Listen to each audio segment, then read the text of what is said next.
dukomeza guhumeka umwuka wayo, izina ryawe ntihabwe icyubahiro. Bene data na bashiki banjye, tugeze mu isaha ikomeye cyane, isaha kwitonda, ni isaha y'ubuhanuzi. Ibyanditswe byaravuzeho kera ko isaha tuzayigeramo, none Imana ishimye ko muri isaha ariko tuba tuyihagazemo. Niyo mpamvu rero iyi saha Imana irifuza ko tuza kuyihagararamo neza nk'uko Imana ibyifuza. Tugiye kureba muri uyu mwanya insanganyamatsiko ikomeye cyane ivuga ngo Mwuka Wera mu mvura y'itumba n'ubwoko bw'Imana. Nshuti bavandimwe, mbere yuko tujya mbere, reka tubanze dusenge. Turagushimye Uwiteka Mwami Yesu, Imana idukunda cyane, izina ryawe ntihabwe icyubahiro. Uwiteka, tuje imbere yawe muri uyu mwanya kugira ngo ubashe kugira icyo udukorera. Dusohoye mu isaha ikomeye cyane, isaha wari warabwiye abahanuzi iminsi y'imperuka. Mwami Imana, kwinze kugira ngo nawe tuyihagazemo, ugiye kwihagararamo neza kandi tubashe kwisoza amahoro. Uyu mwanya tugiye kubumbura ijambo ryawe twiga kugira ngo ubashe kumurikira ibitekerezo byacu. Mwami Imana, tuyobore kandi ukomeze kudufata mu kiganza kugira ngo uru rugendo tururangize amahoro. Utumanure imbaraga dusezeraniye muri kino gihe giheruka. Nibyo nsabye kandi nizeye mu izina rya Yesu, amen. Bavandimwe, iyi saha tugezemo irakomeye cyane. Niyo mpamvu hari icyo Imana yifuza gukorera ubwoko bwayo mbere y'uko bwambuka Yorodani.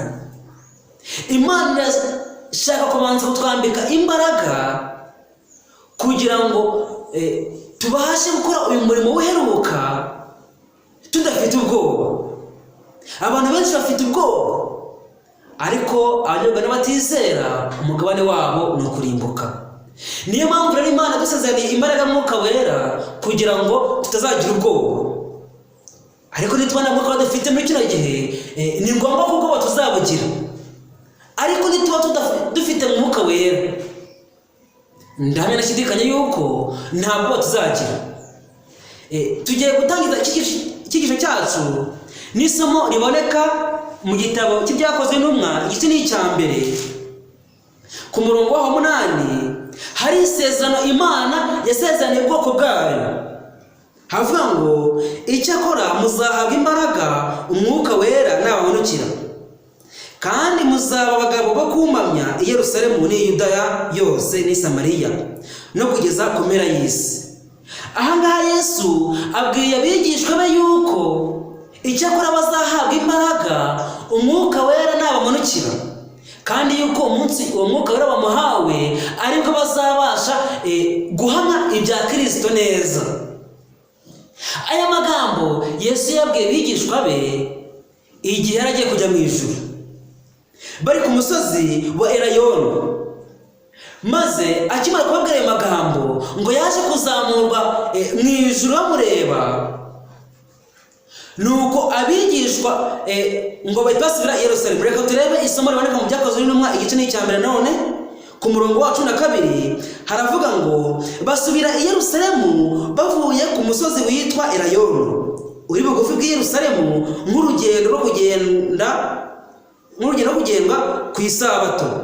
Basohoyeyo barurira bajya mu cyumba cyo hejuru, aho Petero na Yohana na Yakobo na Andereya na Filipo na Toma na Barutolomayo na Matayo na Yakobo mwene Arufayo na Simoni Zerote na Yuda mwene Yakobo babaga.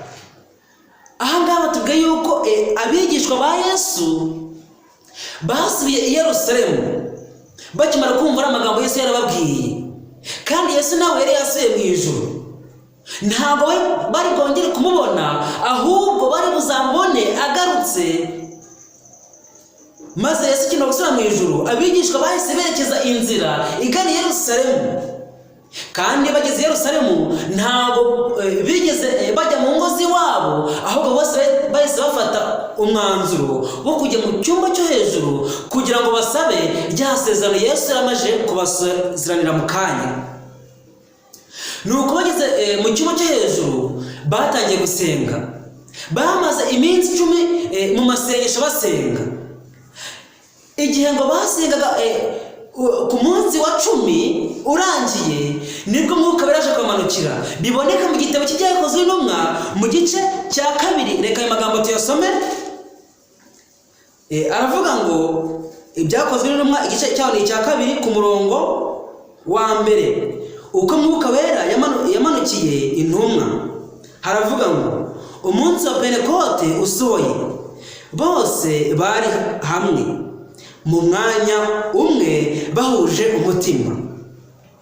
Ahanga batuke ko abigishwa ba Yesu ku munsi Mwuka Wera yamanukiye ngo bari hamwe ndetse bahuje umutima. Nuko umuriri ubatungura uvuye mu ijuru umeze nk'umuyaga uhuha cyane ukwira inzu bicayemo. Haboneka indimi zigabanije zisa n'umuriro. Ururimi rujya ku muntu wese wo muri bo. Bose buzuzwa Mwuka Wera, batangira kuvuga izindi ndimi nk'uko Umwuka yabahaye kuzivuga. Ahanga tubona yuko bano bigishwa kugira ngo uyu Mwuka Wera abashe kubageraho, barasenze ngo bafite umutima uhuye, ndetse ngo bari ahantu hamwe. Ndetse nk'igihe basengaga basaba iyi mbaraga kugira ngo ibasukirwe, byasabye ko buri wese abasha kwatura ibyaha bye. Igihe buri muntu wese yasengaga ndetse akibaza ni iyihe mpamvu Umwuka Wera atamanuka, ngo baje gusanga yuko impamvu ibitera ari uko bafite ibyaha mu mitima yabo. Ibyo byaha batangiye kubyaturana, maze buri wese atangira kubwira icyaha mugenzi we ndetse atishisha. Nuko Mwuka Wera aza kubona kwamanukira nk'uko bitubwiye hano muri cya gitabo cy'Ibyakozwe n'Intumwa. Nshuti muvandimwe, igihe cyose ubwoko bw'Imana butarajya ahantu hamwe, ndetse ngo kino kintu cyitwa Mwuka Wera bagitekerezaho mu mitima yabo, ndetse buri munsi uko baryamye n'uko babyutse, ntabwo Mwuka Wera azigera amanuka. Hari amagambo aboneka mu gitabo mu butumwa bwiza uko bwanditswe na Yohana igice cya 16 ku murongo waho wa 13. Hari amagambo avuga ngo uwo Mwuka w'ukuri naza azabayobora mu kuri kose, kuko atazavuga kubwe ahubwo ibyo azumva nibyo azavuga, kandi azababwira ibyenda kubaho. Uwo azanyubahiriza, kuko azenda ku byanjye akabibabwira. Ibyo Data afite byose ni ibyanjye. Nicyo gitumye mvuga nti azenda ku byanjye abibabwire. Ahangaha bavuze yuko uwo Mwuka wo kuri naza azabayobora mu kuri kose, kandi ngo azavuga ibyo Imana yamuhaye. Ndetse avuze yuko uwo Mwuka Wera ari nawe uzatumenyesha ibyenda kubaho. Niyo mpamvu nanone mu gitabo cy'Ibyakozwe, mu gitabo cy'Uwifuza Ibihe Byose, ni muri cyo gitabo cyanditswe mu mwaka wa 2010, harimo amagambo aboneka ku ipaje ya 457 avuga ngo Kristo yasezeraniye itorero rye impano y'Umwuka Wera, kandi iryo sezerano yahaye abigishwa be ba mbere, natwe ni iryacu. Ntiwumva yuko Yesu iyi mbaraga yasezeraniye abigishwa yuko natwe uyu munsi ari iyacu? Ngo ariko kimwe n'andi masezerano hari ibyo dusabwa kubanza kugira. Aha bavuze ko kugira ngo uyu Mwuka Wera asohore, hari ibyo tugomba kubanza kugira cyangwa se kuzuza. Dusimbutse hepfo baravuze ngo ariko benshi ntibiyegurira Imana, bashaka kwigenga ubo ubwabo. Iyi niyo mpamvu ibatera kutakira iyo mpano y'ijuru. Abo bonyine batekereza Imana bicisha bugufi, bagategereza ubuntu bw'Imana n'inama zayo. abo nibo bazahabwa umwuka wera. Aha ngaha tubwiye yuko abantu batekereza ndetse bakumva bashonjeye iyi mbaraga yayo, ngo abo bonyine nibo bazahabwa iyi mbaraga. Birakomeye cyane kuko iki kintu ubwoko bw'Imana niba utacyumva muri kino gihe, nshuti muvandimwe, ibintu ntabwo bizarangira neza kandi birakomeye cyane. Yesu niwe yageze muri kino gihe nk'icyo natwe tugeze muri kino gihe, aho Yesu yari agiye kurwana urugamba rwe ruheruka, kandi ntabwo ushidikanya natwe mu bwoko bw'Imana tugiye kurwana urugamba rukomeye ndetse ruheruka rusoza amateka y'isi.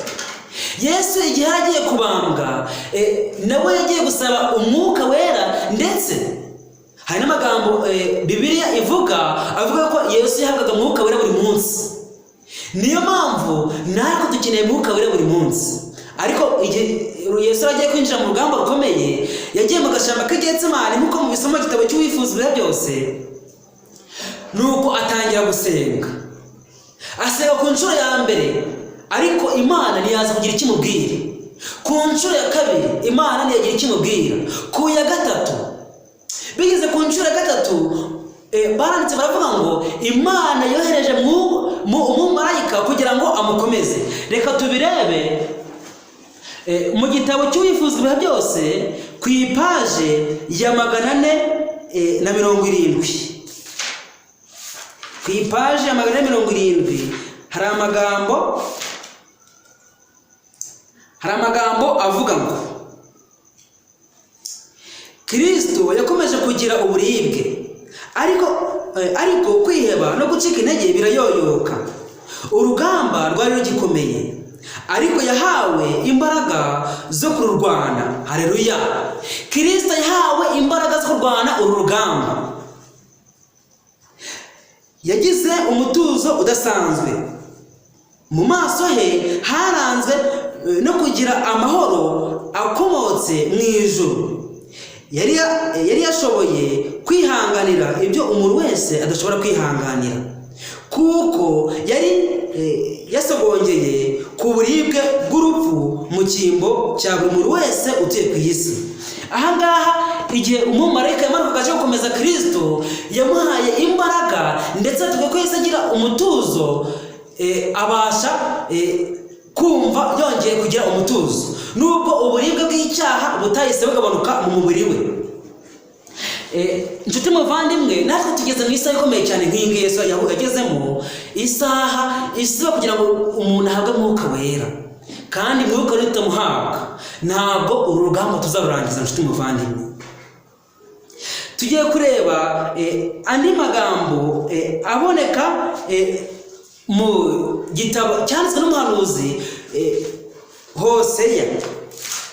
Hoseya mu gice cyaho cya 6 ku murongo wa mbere haravuga ngo nimuze tugarukire Uwiteka, kuko ari we wadukomerekeje kandi niwe uzadukiza, niwe wadukubise kandi niwe uzatwomora.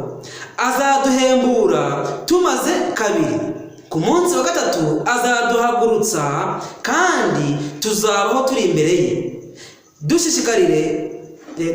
Dushishikarire kumenya, tugire umwete wo kumenya Uwiteka. Azatunguka nk'umuseke utambika, nta kabuza azatuzaho ameze nk'imvura y'itumba isomya ubutaka. Aha ngaha muri Hoseya batubwiye ko Imana cyangwa izohereza mwuka wera mu mvura y'itumba, ndetse nk'imvura isomya ubutaka. Iyi mvura ni imvura Imana yasezeraniye ubwoko bwayo mu gihe giheruka, kugira ngo buzabashe gukora umurimo wayo uheruka. Ahandi magambo nanone asa n'ayo ngayo aboneka muri Yoweli mu gice cyaho cya 2 ku murongo wa 2. Yoweli igice cyaho ni icya 2 ku murongo wa 21. Ntutinye wasiwe, nezerwa kandi wishime, kuko Uwiteka akoze ibikomeye.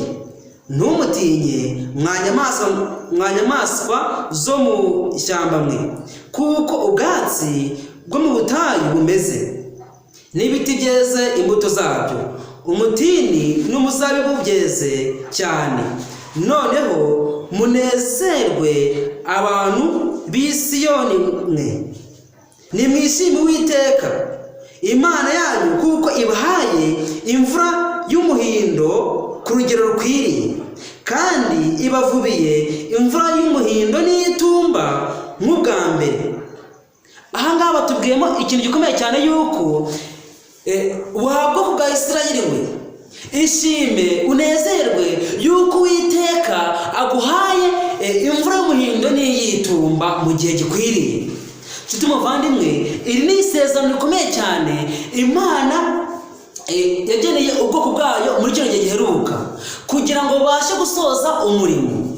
Niyo mpamvu ubwoko bw'Imana buba maso ndetse bugasaba iyi mbaraga, nta kabuza Imana izayibusohoreza. Nshuti muvandimwe, ntabwo burya uyu murimo ushobora kurangira iyi mbaraga itabashije gusuka ku bwoko bwayo. Hari amagambo aboneka mu gitabo cy'ibyaduka byo mu minsi y'imperuka ku ipaji y'190, ku ipaji y'190, ayo magambo aravuga ngo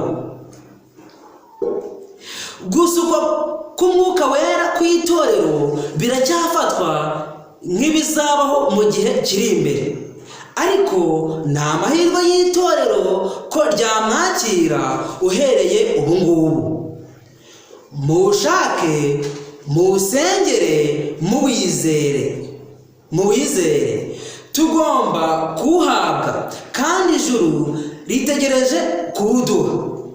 Nshuti muvandimwe, aha ngaha batubwiye yuko ngo gusukwa k'Umwuka Wera ku itorero biracyafatwa nk'ibizabaho mu gihe kiri imbere, ariko nshuti muvandimwe, ku bwoko bw'Imana aha ni ahantu bitaniye na ba bantu bavuga yuko ubuhanuzi butarasohora, bati mureke kwihuta, ati yenda bizabaho, ariko bizabaho mu gihe kiri imbere. Ni nshuti muvandimwe, aya magambo arabaje cyane, gusuka k'Umwuka Wera aho bivuga yuko bizabaho mu gihe kiri imbere, ariko se ibi bintu bizakomeza gusunikwa kugeza ryari? Bizakomeza gusunikwa ryari ko bizabaho mu gihe kiri imbere? Nshuti muvandimwe, ibaze nawe aho ubwoko bw'Imana tugeze muri kino gihe, tukumva yuko imbaraga izasuka mu gihe kiri imbere, kandi nyamara turabizi neza yuko abakozi ba Satani bari mu manama ndetse bari kugambanira ubwoko bw'Imana. Nshuti muvandimwe, ndagira ngo yuko nibitekereza yuko Umwuka Wera azasuka mu gihe kiri imbere, ugiye gutakara cyane. Ndagira ngo nkoreshe ikigereranyo kandi nawe ugitekerezeho. Ibaze uyu munsi uramutse uri imbere y'umuntu akakubwira ngo senga vuba, mu kanya ngiye kukwica. Ese muvandimwe, aho ngaho ushobora gusenga ibitekerezo byawe bimeze neza, ko ushobora gusenga ibitekerezo byawe bimeze neza nk'uko wagasenze igihe uwo mureba atagwagaje hejuru? Ibi byose ni kimwe. Ubwoko bw'Imana nibwumva yuko buzasukirwa imvura y'itumba mu gihe kiri imbere, iki kintu kizatuma ubwoko bw'Imana butakara cyane, kandi hazabaho ishurwa n'inyeganyenga bikomeye cyane. Niyo mpamvu ubwoko bw'Imana busabwa kugira ngo iki kintu bugitekerezeho cyane. Impamvu iki kintu Imana yemeye ko kivugwa ni ukugira ngo buri muntu wese abashe gutekereza, kandi yumva yuko ari inshingano ye kujya kwishyuza aya masezerano y'Imana yatanze, kugira ngo uyu Mwuka Wera abashe gusohora ku itorero. Turasoma andi magambo aboneka ku ipaji y'190, ku ipaji y'194 muri kino gitabo cy'ibyaduka. Turasoma ku kagingo kaho ka 697, haravuga ngo tugomba gushakira umuti amafuti ari mu ngeso zacu, tukeza urusengero rw'umutima rukavamo ikizinga cyose. Ubwo noneho nibwo imvura y'itumba izatugwaho nk'uko imvura y'umuhindo yaguye ku bigishwa bo ku munsi wa Pentekote. Urumva yuko ahangaha bagereranyije iyi mvura y'itumba mu gihe izasuka mu gihe giheruka nk'uko byasohorewe kuri Pentekote. Kandi ahangaha batubwiye ukuntu abigishwa bari bameze kugira ngo uyu mwuka wera abamanukire. Icya mbere batubwiye ko abana bigishwa bari bafite umutima uhuye, ndetse bakaba bari mu mwanya umwe, bose basengera iki kintu cyitwa mwuka wera. Natwe batubwira ko nk'uko byagenze kuri Pentekote, ku munsi abigishwa bahawemo umwuka wera, natwe niko bizatugendekera muri kino gihe. Rero tumuvandimwe, dukeneye gusenga cyane dusaba Imana kugira ngo natwe ibidusoreze, kuko Imana yarabisezeranye. Reka turebe andi magambo aboneka mu gitabo cy'intumwa y'Imana agaragaza yuko iki kintu gikeneye gutekerezwaho. Ni nk'ikigereranyo aho aya magambo bavuga ku by'isabato igihe abadivantiste bari bakeya cyane umurimo ugitangira, ariko igihe bashyirwaga umucyo w'isabato, reka twumve ukuntu bitwaye. Noneho bize kuduheza natwe gutekereza, turebe ukuntu natwe uyu mwuka wera muri kino gihe dukwiriye kubitekereza nk'uko nabo babitekereje ku kintu cyitwa isabato, none nabo tugiye kubitekereza ku kintu cyitwa umwuka wera. Baravuze ati, yaravuze ati, reka duhere haruguru, bavuze ngo mu mwaka w'igihumbi kimwe magana inani mirongo ine na gatanu, kapiteni w'ubwato witwaga Yosefu Bati yagiye gusura iryo tsinda ry'abadivantiste. Ageze mu mudugudu muto, abadivantiste bamwakirana neza,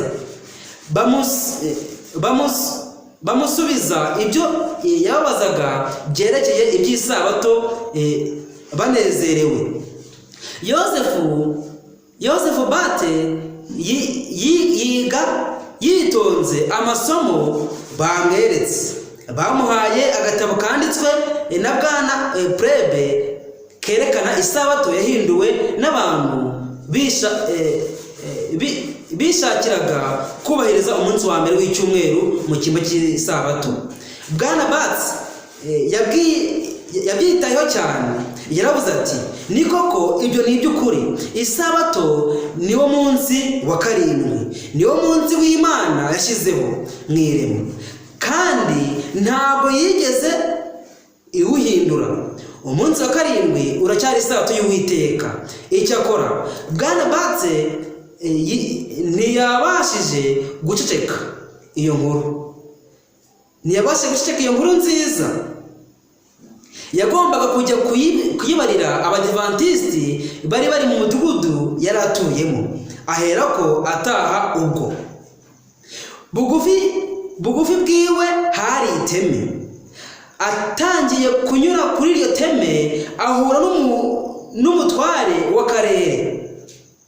Amubonye aramuhamagara ati, Kapiteni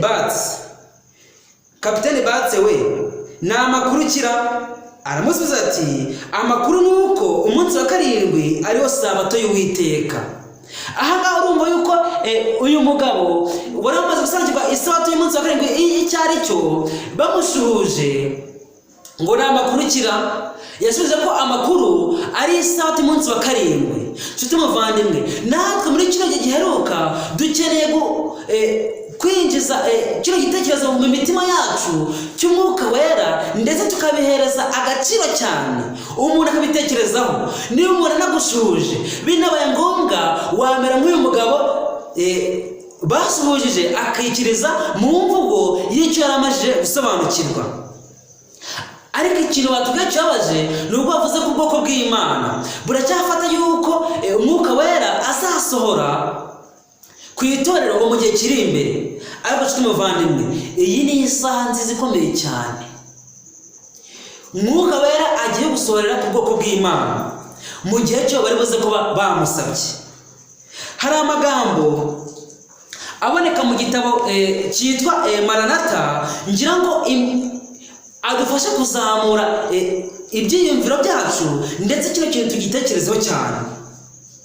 Ni amagambo nawe yanditse yasobanuraga rero Somali bareka mu rwa mbere rw'Abatesalonike igice ni icya 3 ku murongo wa 5 ku murongo wa 3, haravuga ngo ubwo bazaba bavuga bati nta mahoro nta kibi kiriho, nibwo kurimbuka kuzabatungura nk'uko ibise bitungura umugore atwite, kandi ntibazabasha kubikira na hato. Rwa mbere rw'Abatesalonike igice ni icya 5 ku murongo wa 3. Barakomeje bavuga ngo igihe umurimo w'agakiza uzaba ugana ku musozo, igihe umurimo w'agakiza uzaba ugana ku musozo, mu yandi magambo igihe imbabazi zizaba zirimo zirangira, Yesu agiye guhaguruka mu buturo bwera bwo mu ijuru. Barakomeje bavuga ngo iki? Ibyago bizaba birimo kugera ku isi mu gihe Yesu azaba arimo ararangiza umurimo we mu buturo bwera bwo mu ijuru. Baravuze ngo ibyago bizaba birimo kugera ku isi kandi amahanga azaba yarakaye, ariko azaba agikumiriwe kugira ngo ataburizamo umurimo wa marayika wa gatatu. Muri icyo gihe imvura y'itumba cyangwa ihemburwa ritewe n'uko Uwiteka hari izasukwa kugira ngo ihe imbaraga ijwi rirenga rya marayika wa gatatu, kandi itegurize abera kuzahagarara mu gihe cy'isukwa ry'ibyago 7.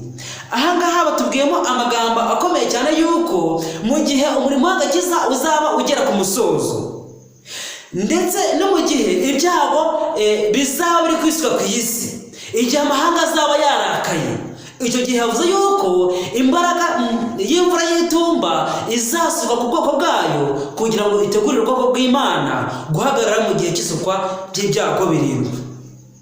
Ndose muvandimwe, ntabwo waba uri kureba iyi saha yose dusohoyemo, amahanga yarakaye, ibi ntabwo kubyitegereza neza. Rero nawe uri muri bamwe bari kubyitegereza neza. Iyi ni isaha kujya imbere y'Imana twishyuza amasezerano yayo maze ikadusohoreza imvura y'itumba. Tugiye gusoreza ku magambo aboneka mu butumwa bwiza uko bwanditswe na Luka mu gice cyaho cya 11 ku murongo wa 11. Luka igice ni cya 11 ku murongo waho wa 11. Ni amagambo tugiye gusorezaho muri icyo cyigisho cyacu. Haravuga ngo